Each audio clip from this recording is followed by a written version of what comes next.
Ya,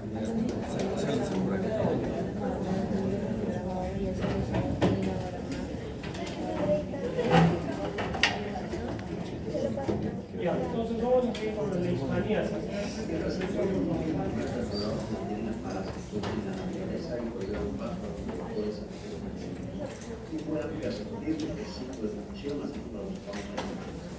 Generalmente hay un reservorio principal para cada especie de leishmania. En cada grupo determinado, de la misma zona y convertirse en fideos secundarios o accidentales. Los mamíferos domésticos y selváticos, marsupiales, carnívoros, roedores y primates infectados por leishmania pueden mostrar signos evidentes de la infección. Existen reservorios tanto domésticos como silvestres, pero para algunas especies de parásitos, el hombre es el reservorio principal en el tiempo común, en este caso de la leishmaniasis distal. Como observamos nosotros en la imagen, el ciclo inicia cuando el vector infectado inocula en el animal vertebrado los mastigotes metacíclicos de la leishmania durante los termomastos sanguíneos. Seguido de eso, los mastigotes metacíclicos penetran en el macrófago y otras células del sistema reproductivo endotelial. Los cromastigotes se transforman en amastigotes y se multiplican por lo que es una división binaria. Aquí entra el juego el sistema inmunológico, donde los macrófagos rompen y liberan los mastigotes en el medio extracelular. El vector infiere la sangre contaminada con los mastigotes durante el repasto sanguíneo. Las células parasitadas ingeridas se rompen y liberan los amastigotes. Estos amastigotes se transforman en cromastigotes en el intestino del vector. Los cromastigotes se dividen por división binaria y los cromastigotes migran para la apoptosis del vector para repetir nuevamente lo que es el ciclo. Entonces, en la leishmaniasis surgen nuevos nombres, ¿no?, que ustedes conocen, como son los promastigotes y los amastigotes, que son los parte importantes, ¿no?, en el caso de los promastigotes, para generar infección en el ser humano, que es el huésped definitivo, ¿no?, el ciclo más común de la leishmaniasis. Esta enfermedad es hasta cierto punto endémica en muchas zonas de nuestro país. Los valles interandinos principalmente.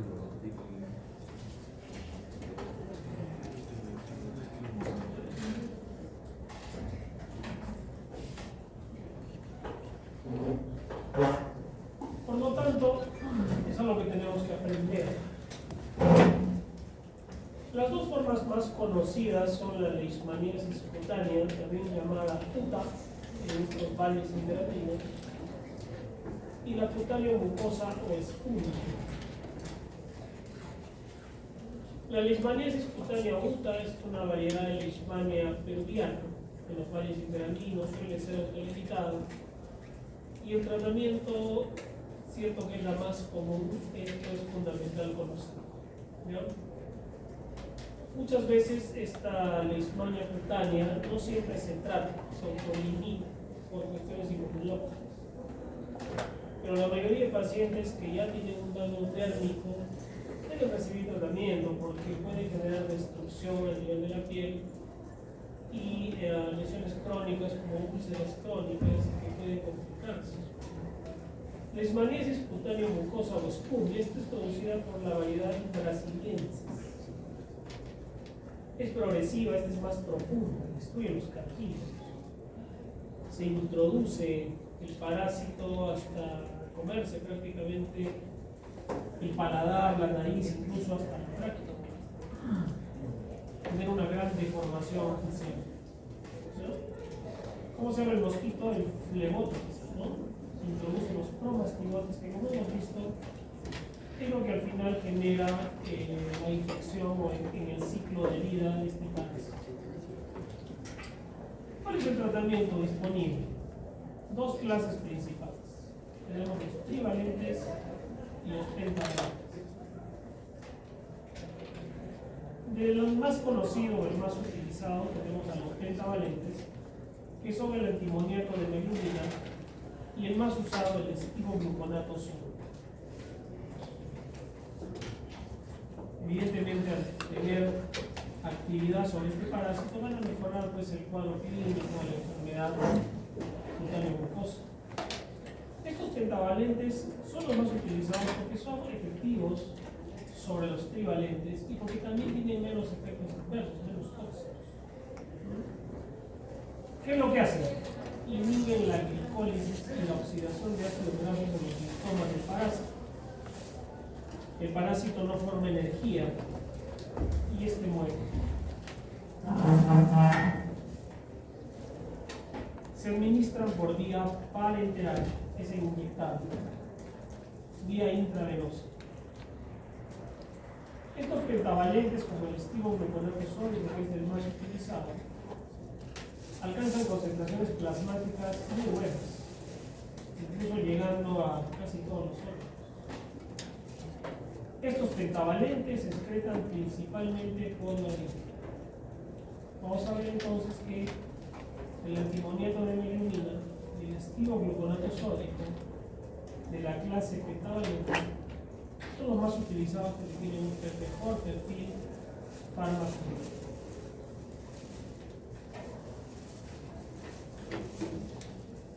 La forma activa de esta droga es el bioantimonio, que daña el metabolismo de los ácidos grasos y de los carbohidratos en los parásitos y tiene una excreción lenta, por lo tanto esto hay que tener cuidado porque puede acumularse en el organismo de quien lo recibe.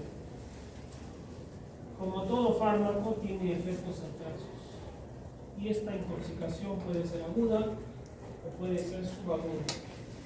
Hay descripción de intoxicación crónica, pero a dosis clínica utilizada como se usa en los hospitales no sucede. Como siempre, cuadro agudo, vómitos, diarrea, deshidratación, puede haber hipotensión. Y como tratamiento se puede usar el VAL, que es el dimecaprol, que es un quelante de metales pesados, para revertir el efecto de estos fármacos. Intoxicaciones subagudas, en el caso de los pentavalentes, que son los más usados, vómitos, diarrea, erupción cutánea, fiebre, escalofríos, dolores de cabeza. Y como ven, son síntomas la mayoría generales. Generalmente son bien tolerados, sobre todo los pentavalentes. Los trivalentes son más tóxicos, ¿de acuerdo? Son más tóxicos. Este es el fármaco más usado como nombre comercial, que es el Vincantine. De repente lo han escuchado, que es el antimoniato de melamina, en ampollas de 1.5 gramos, la dosis es 100 miligramos por kilo, en un periodo de 15 días diarios. Y se indica en leishmaniasis, principalmente la que compromete ya la mucosa. La cutánea pura se describe que no siempre necesita tratamiento, pero la verdad, cualquier paciente que demuestre una infección cutánea debería recibir tratamiento para evitar complicaciones, ¿no? Como les decía. ¿De acuerdo? La leishmania también se llama, o el parásito, tripanosoma, ¿no? El famoso tripanosoma, y que puede generar alteraciones sistémicas, de tal manera que el organismo va a generar una guerra contra este parásito y la mayoría de veces suele ser crónica. Es el típico paciente que viene de una zona, de un valle interandino de nuestro país, con una herida en la piel y que no cura. Entonces, cuando ustedes vean una herida en la piel, sobre todo una úlcera, que suelen ser en zonas descubiertas, donde pica el mosquito, es raro encontrar una herida de leishmania en el pecho o en la espalda, ¿no? Usualmente está en los brazos o en los miembros inferiores, que andan con short, ¿no? En estas zonas, por la calor que hace. Y es una herida que el paciente les dice: doctor, tengo esta lesión hace 3 meses y no me cura. Hay que sospechar en leishmaniasis. Ya, con más evidencia, si viene un paciente que tiene un hueco en la nariz, que se ve así, viene así, o que tiene una úlcera, abre la boca y tiene un hueco adentro. Eso ya es típico, o ya confirma una enfermedad cutánea mucosa por leishmania. ¿Ya? El tratamiento entonces más importante es el Vincantine, el antimoniato de meglumina,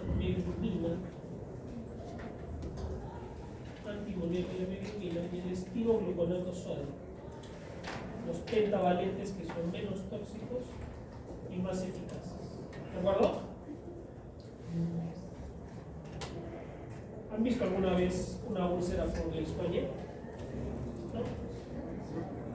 Si van por el hospital o el Honorio, o el Goyeneche, de repente van a poder ver. Hace poco hemos tenido un paciente que está tiempo hospitalizado, un poco, hace 2 meses. El tratamiento es prolongado y tiene que quedarse hospitalizado los 15 días para poder administrarlo porque es intravenoso, ¿no? Ameliasis. Aquí es el caso clínico que presentamos ayer, ¿no? Lo típico es un paciente que ingiere alimentos, usualmente de dudosa procedencia, y que estén contaminados con ameba, con trofozoides, heces. Tiene que haber heces de una persona que ha estado con amebiasis. ¿Y dónde suele pasar esto? Pues en lugares donde no hay servicios públicos de agua, de desagüe. O incluso las verduras y las frutas, cuando las preparan para la venta, algunas veces las lavan con aguas servidas o aguas de canales de regadío, ¿no? Que suelen ser contaminadas. Y ahí pues hay amebas.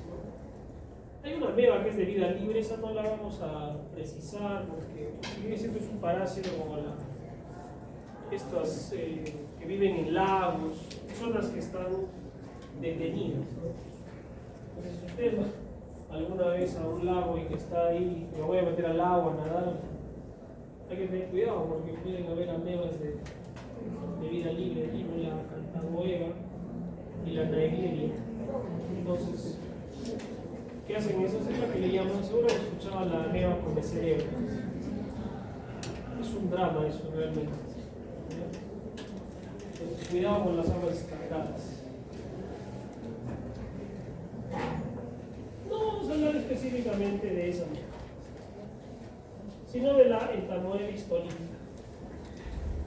¿Esto por dónde entra? ¿Por los ojos, por la nariz? No, tenemos que comer, ¿no? Ingerir alimentos contaminados, ¿sí? Puede llegar al hígado también, llega al colon, al intestino, ahí hacen sus casas la ameba, que son como unos botones que ahí sobreviven. Puede generar problema hepático, incluso pulmonar, ¿no? Generando abscesos, ¿sí? Pero el cuadro clínico suele ser que un síndrome disentérico. El paciente tiene mucotenemo, posiciones escasas, con sangre, moco con sangre, ¿no? Fíjense entonces, este es el trofozoito de la entamoeba histolítica, ¿no? Que tiene su predecesor, que son los quistes que se abren para formar el trofozoito, que es la forma infectante o la forma virulenta. Y a su costado, ¿quién está? La giardia, ¿no? Que tiene sus ojitos y su cabello, pero que también ambas como que comparten la forma de transmisión, ¿sí? Y muchas veces se confunden, ¿no? En el cuadro clínico, porque son muy similares. Se pueden detectar en heces, hay que tener experiencia para verlo, pero sí se puede observar cómo es que, sobre todo la giardia, se mueve, ¿no? Tiene sus flagelos y se mueve en el campo del microscopio, ¿no? El tratamiento es similar, no es exactamente igual, vamos a verlo, pero es generalmente con qué, y ya alguna vez hablamos de esto del metronidazol, ¿no? El metronidazol.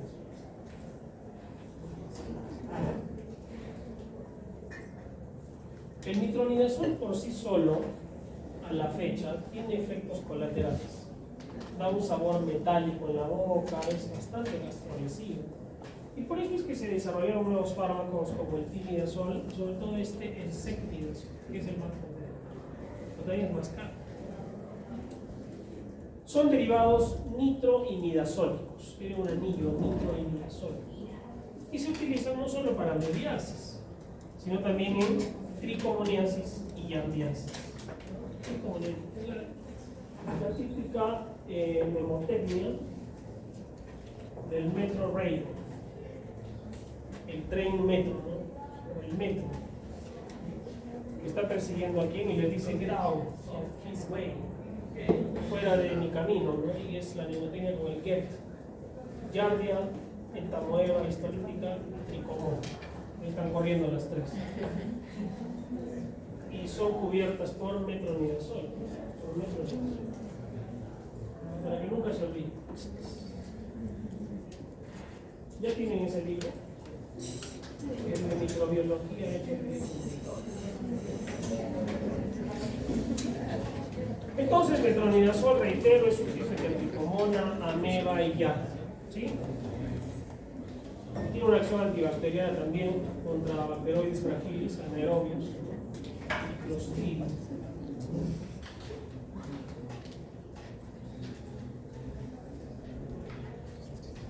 Pero estamos en antiparasitarios.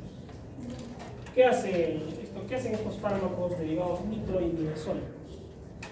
El grupo nitro del metronidazol se reduce y al final ¿qué va a generar?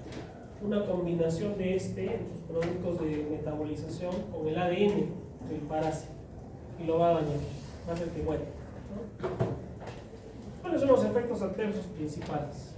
Los más comunes es el sabor con metronidazol metálico en la boca, la gastrolesividad que puede producir, este llamado efecto disulfirado, incluso se da hasta 48 horas después de la última dosis de metronidazol. ¿Qué es eso? Que no debe mezclarse con alcohol, porque al mezclarse deriva el metronidazol, el metabolismo del alcohol hace ácido fórmico, que es tóxico, y puede generar vómitos, dolor abdominal severo, sensación de muerte. Un tiempo se utilizaba el efecto disulfiral de metronidazol para condicionar a los alcohólicos, ¿no? Se les daba metronidazol, entonces la teoría ¿cuál era? Toman alcohol, se ponen mal, entonces dicen es por el alcohol. Y en teoría dejaban de tomar alcohol.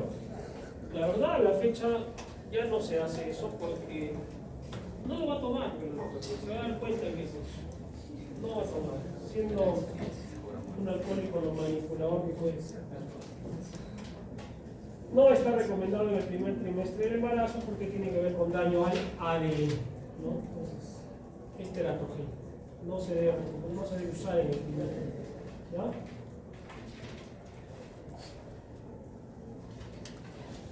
Buena absorción oral, también hay vía intravenosa, 50% de metabolización en el hígado, y sus efectos duran 8 horas. Estamos hablando del metronidazol, que es la droga mala, ¿no? La base, ¿no? Vienen tabletas, jarabes, inyectables, diversas presentaciones. De los más modernos, tenemos al secnidazol y al tinidazol. Lo interesante de estos fármacos, que se dan a las mismas dosis, es que se da menos veces al día, también menos tiempo. Fíjense, en amebiasis, el tratamiento con metronidazol es por 7 días. En cambio, cuando uso secnidazol, en el caso de ameba, suficiente con 3 días de secnidazol cada 12 horas. Y peor todavía, en yardiasis se puede usar 2 gramos de secnidazol o de tinidazol en dosis única. Entonces, tienen mayor que potencia, ¿no? Puedo usar menos dosis y voy a generar el mismo efecto. ¿Cuál es el tema con secnidazol todavía? El costo. Son más costosos, ¿no? Me están siguiendo, ¿no? Entonces, ¿qué cubre metronidazol? 3 cosas, ¿no? ¿Cuáles son?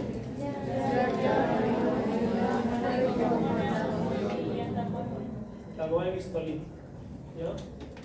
También, por otro lado, es antianaeróbico, ¿no? Bacteroides fragilis, todos los anaerobios pueden ser cubiertos por metronidazol, es un fármaco antianaeróbico. ¿Ven?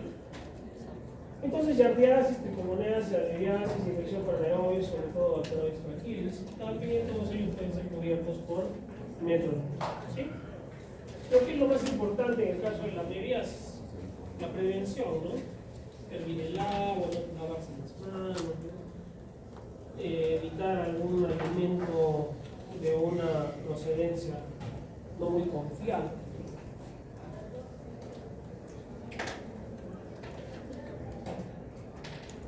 Está el protozoito de Trichomonas. Este es la Negleya, sobre todo en los lagos, ¿no? Y es tan agresiva que después de una semana que estuvieron en la diversión, en el lago, digamos, puede quedar la muerte, ¿no?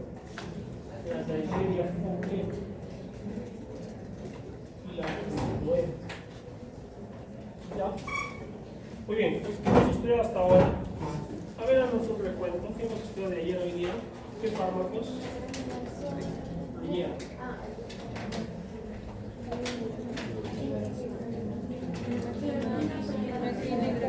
Cloroquina, hidroxicloroquina, rifampicina. Léame la mefloquina. ¿Ya? ¿Qué más? ¿Y hoy día qué hemos hecho? Los leishmaniásicos, ¿no? Como los antimoniales, ¿no? El estimogluconato sódico y la meglidina, que es el glucantina, ¿no? El glucantina. Son preparados en carbonato. Y además el metronidazol y sus análogos como el imidazol y el secnidazol. Muy bien. Ahora vamos a hablar de los elimínicos.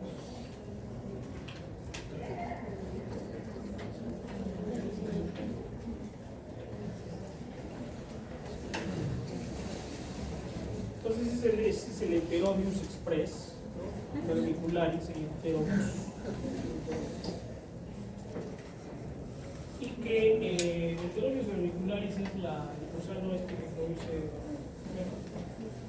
la psoriasis, ¿no?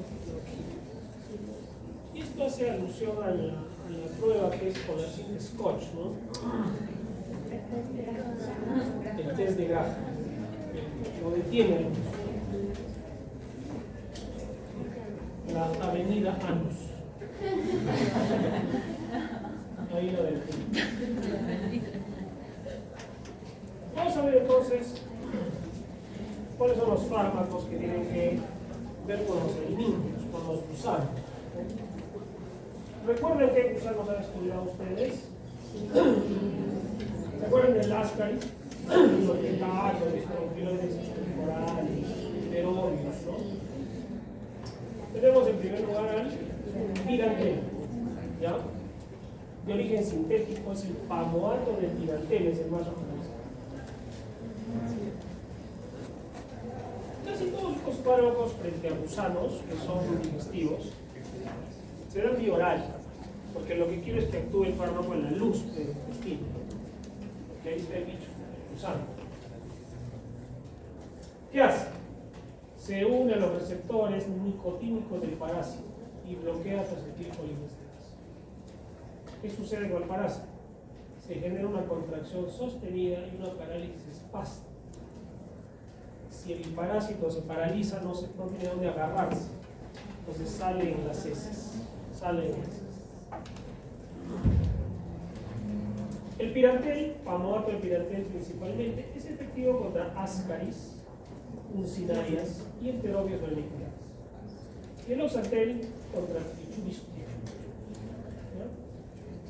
Casi no se absorben, por eso se usan hasta en niños, ¿no?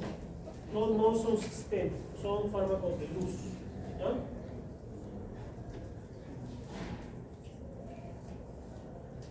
Efectos adversos. Si no se absorben, vamos a tener efectos más locales, ¿no? Molestias digestivas. No se recomienda en menores muy pequeños de 2 años o embarazadas. Pirantel tiene presentaciones en tabletas de 125 miligramos. También se puede asociar a oxantel, pirantel más oxantel. Y sus indicaciones son ascariasis, unciliariasis, psoriasis y oxantel, trichuriasis. ¿No? ¿Cuál es la dosis? Es fácil, ¿no? Una tableta de estos fármacos por cada 10 kilos del peso del paciente. El paciente pesa 60 kilos, le daremos 6 tabletas en dosis única. Los antiparasitarios suelen ser así en dosis única. Un tiempo, hace unos años, antes de la pandemia, la idea de un gobierno fue desparasitar a todo el mundo. Y hacían campañas en los colegios, le daban una pastilla, solo una, para desparasitarlos porque es dosis única. Pero también hay efectos adversos, hay que tener cuidado de estos fármacos. No es que hay que darle a todos este antiparasitario y evitar que tenga parásitos los niños, no es tampoco así. ¿Ya? Mebendazol y albendazol. Como su nombre termina dasol, como el metronidazol, son derivados también nitro y miazólicos, pero sirven estos además para los piranteles, como los piranteles, como ascaris, funcinaria, megaurus y pichuras, pero también para estrongiloidiasis, sobre todo el albendazol. También para las formas tisulares de tengo. El albendazol es el principal tratamiento de la neurocisticercosis, que es la forma tisular de la tengo, ¿no? Cisticercosis y quistes hidatívicos, albendazol. Albendazol en tabletas de 400 y de 800 miligramos. ¿Ya? La dosis es 15 miligramos por kilo para neurocisticercosis, 8 a 10 días. Las guías dicen 15 días, pero hay estudios que entre 8 a 10 días sería suficiente. Igual para hidatidosis. ¿Cuál es el caso típico de una neurocisticercosis?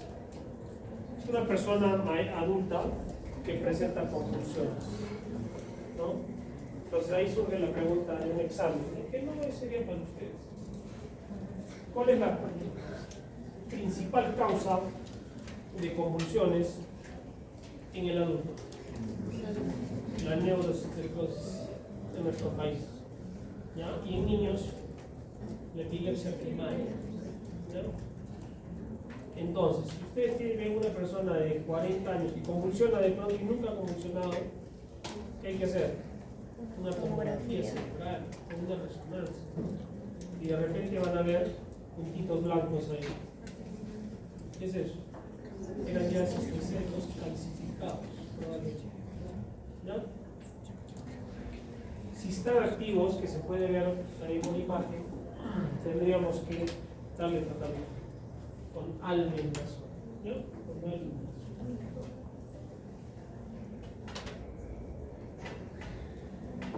¿Qué hacen? Inhibe la polimerización de los microtúbulos y las células tegumentarias e intestinales del niño, del gusano. Bloquea la secreción de acetilcolinesterosa y la captación de glucosa y no produce ATP, el parásito y muere. ¿Cómo se alimentan estos gusanos? Ustedes han visto imágenes que como que tiene una boquita, como una ventosa, ¿no? Pero esa ventosa no es para comer. El parásito se alimenta por su piel. Ahí absorbe los nutrientes. ¿Para qué le sirve la boca? Para pegarse. Es una ventosa justamente. Se pega el intestino, hasta ganchitos tiene. Y encima la ventosa. Y no sale, pues, ¿no? No sale, se queda ahí. Entonces, ¿qué hacen estos fármacos? Lo paralizan. Se contrae el parásito o no genera energía, pues no tiene energía para pegarse. Se desprende y sale en las heces por el peristaltismo. Muchos de los fármacos dicen, vamos a hacer un lavado, que haga un lavado del colon, ¿no?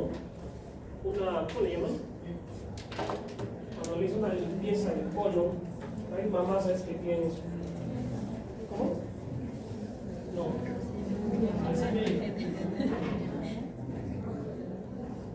Es como una desparasitización de, o sea, quitar los parásitos, pero la gente le llama de otra manera.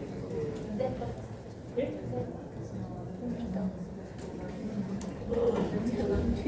¿Qué? Ah, purgar. Eso. Hay que purgarse, dicen una vez al año. Entonces, no deja de tener razón, pero el laxante o purgante tendría que ser dado después de darle un antiparasitario. ¿Por qué? Porque el parásito, el gusano se desprende y se queda ahí adentro. Entonces sería bueno después darle un laxante para que sea ¿no? Pero si das el purgante solo, el parásito más fuerte se va a agarrar, no se va a soltar.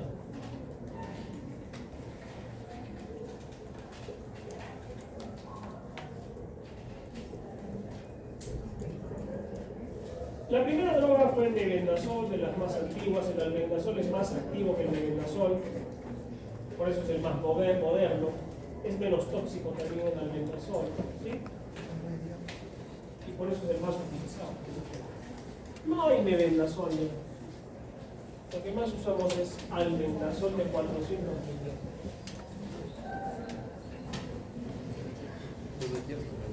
Praziquantel. Sí tenemos praziquantel. Es de origen sintético que genera parálisis espástica del parásito. Pero miren, por el ingreso de calcio en sus células, se paraliza y sale el niño. Funciona el parásito. Praziquantel, por lo tanto, nos puede servir para gusanos más grandes, para las teniasis. Las tenias tienen en su ventosa scolex, ganchos, se agarran. Ese scolex, al paralizarse el parásito, se desprende y queda ahí. Entonces ahí le viene la explicación del purgante. ¿Sí? Hay que darle, idealmente, porque si no, el parásito se puede quedar ahí y puede abrirse. Muchos de estos gusanos están llenos de huevos y podría haber una autoinfección.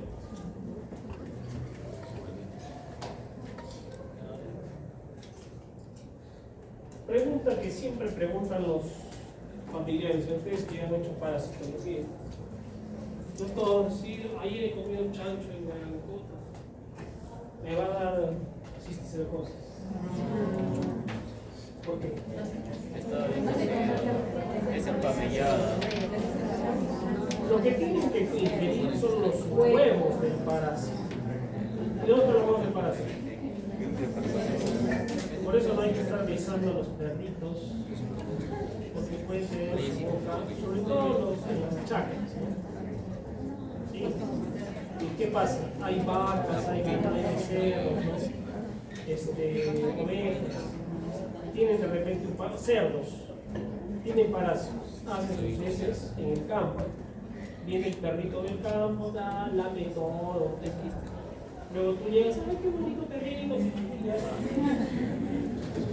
estás ingiriendo los huevecillos.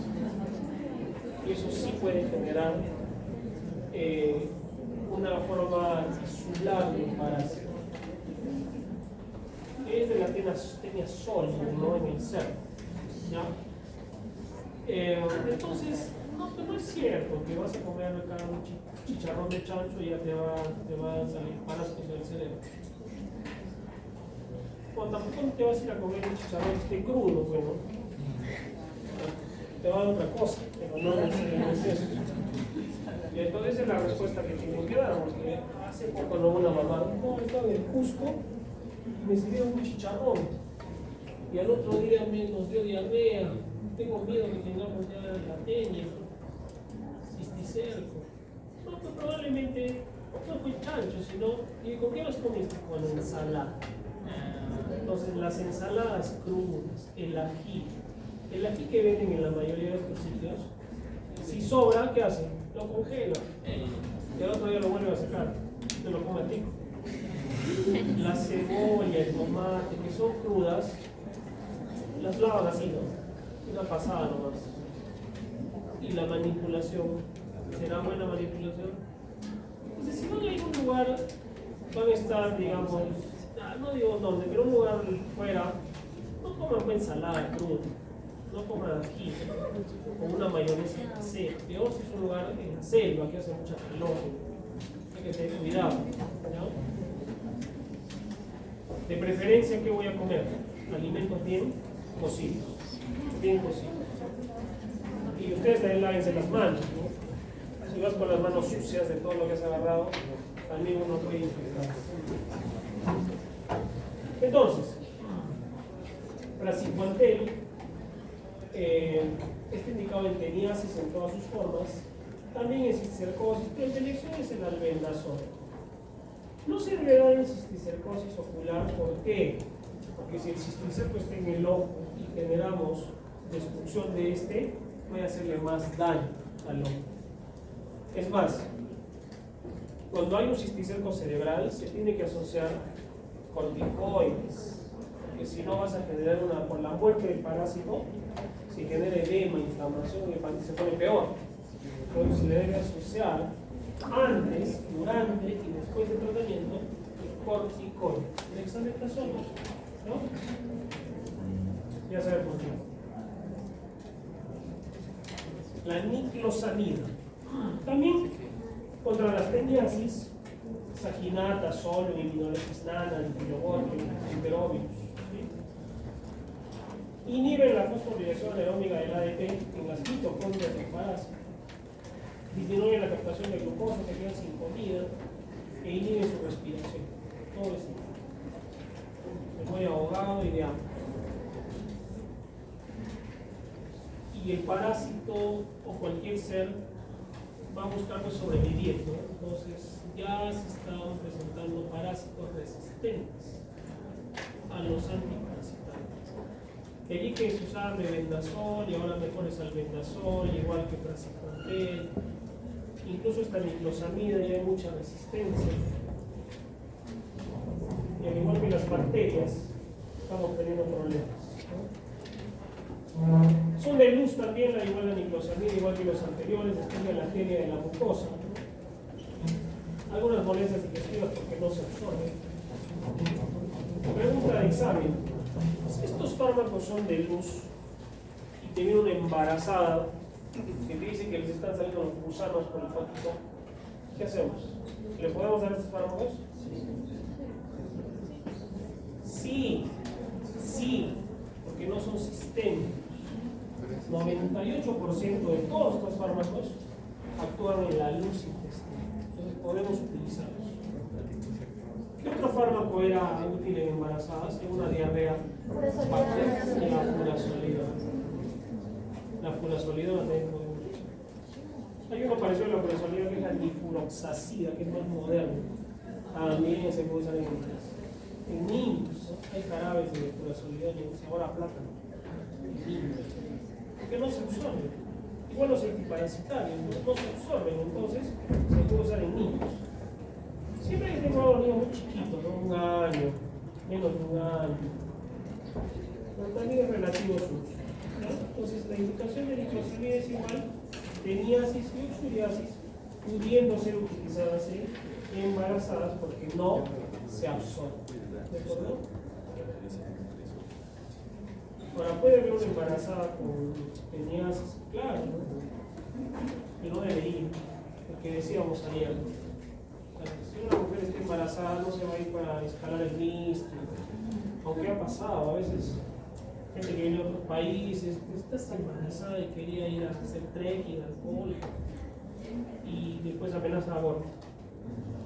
Bueno, ya son decisiones, pero ustedes tienen que aconsejar también, ¿no? 38 semanas y se va a un tour a China. Lo más probable es que nazca en China, su bebé. Entonces, esas cosas a veces llaman la atención. Quiero hablarles ahora de la ivermectina. Bueno, ivermectina. ¿Escucharon de la ivermectina en la pandemia? Resulta que sí encontraron un efecto, pero in vitro. También in vitro significa acá, por ejemplo, en la mesa. Si yo echo bacterias, agua del río, Chile, y le echo lejía y lo veo al microscopio, las bacterias me mueren, ¿no? Entonces me tomo la lejía. ¿Qué dice? Así es la ciencia. Lo mismo pasó con ivermectina. Encontraron en el laboratorio que mataba el virus, pero en el laboratorio, no en el ser humano. Entonces, con ese concepto también deberíamos tomar lejía. Bueno, les cuento que ha habido gente que se ha tomado lejía. La diluían, la lejía y ¿cómo se llama ese? El dióxido de cloro. Hasta se lo inyectaba. Acá en Italia, ahora al frente había un pseudomédico que les inyectaba el hidróxido de cloro y les cobraba 500 soles cada inyección. La gente desesperada en la pandemia se hacía. Si fuera el dióxido de cloro, no nadie sabía. E incluso colegas han tomado dióxido de cloro. no es criticar, sino que a veces hay que estar en sus zapatos, ¿no? Y la desesperación llevó a muchas familias a tomar dióxido de cloro. Hay una familia que decía, no, doctor, yo desde que empezó la pandemia, toda mi familia tomamos dióxido de cloro, una copita diaria. Por eso no nos ha dado nada. Si un año estás tomando, sí, dióxido de cloro. Se separaba el dióxido en 2 oxígenos y te generaba más oxigenación. Es un disparate. Pero se ha hecho, se han inyectado, se han tomado. Y una de esas cosas fue la ivermectina, ¿no?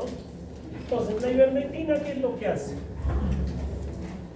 Ivermectina es un fármaco antiguo, utilizado como antiparasitario, también contra otros bichos como la sarna, el Sarcoptes scariae. ¿Lo han estudiado?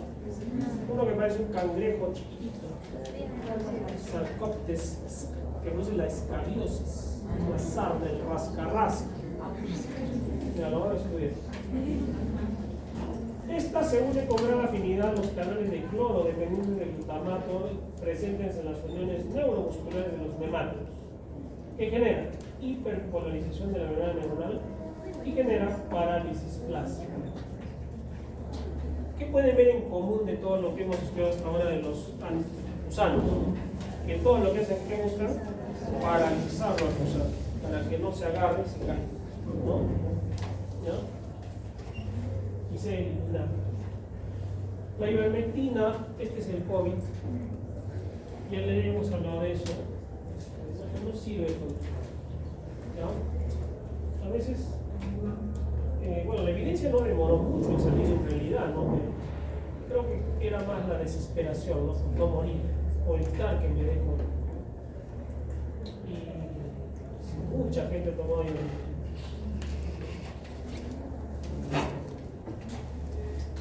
Se administra vía oral, muy buena absorción por vía oral, una buena biodisponibilidad, es un buen fármaco, pero atraviesa la barrera placentaria y no cruza fácilmente la barrera hematoencefálica. Puede generar mareos, somnolencia, pruritos, vómitos. ¿Cuál es la indicación? La estrofiloideasis, escariosis, algunos gusanos pequeños. Cuidado en embarazo y lactancia. No es conveniente utilizarlo porque hemos dicho que atraviesa la barrera placentaria. Esta ivermectina, su principal indicación es la escabiosis en la actualidad.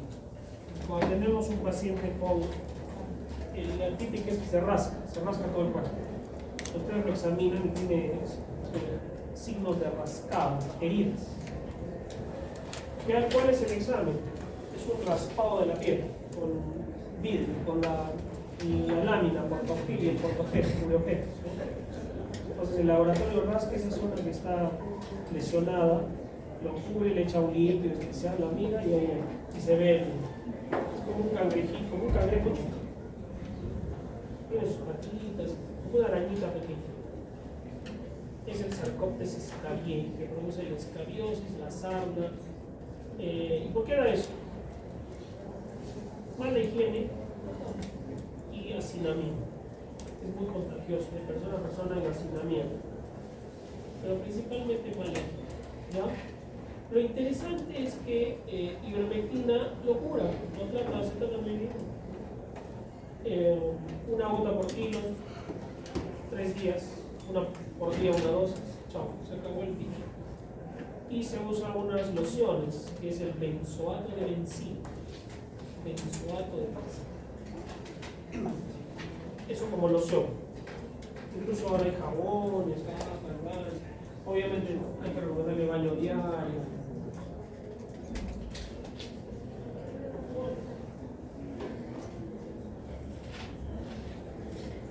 Hay una sarna que no sé si han escuchado que se llama la sarna noruega. Eso es una escabiosis, pero ya multiplicada por 1000. O sea, ya la piel se cubre de una capa que es donde vive el bicho, el parásito, hace su casa ahí. Una capa córnea en todo el cuerpo. En el hospital tuvimos un paciente que era abandonado, indigente, ¿no? Lo trajeron de la sierra y parecía el hombre roca.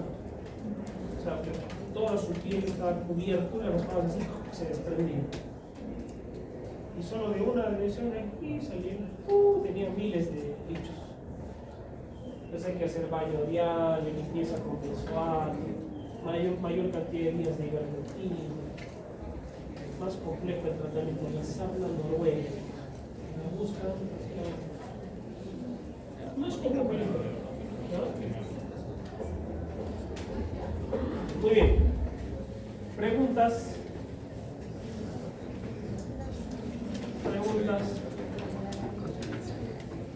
Ya, voy a tomar la lista, luego vamos a pasar.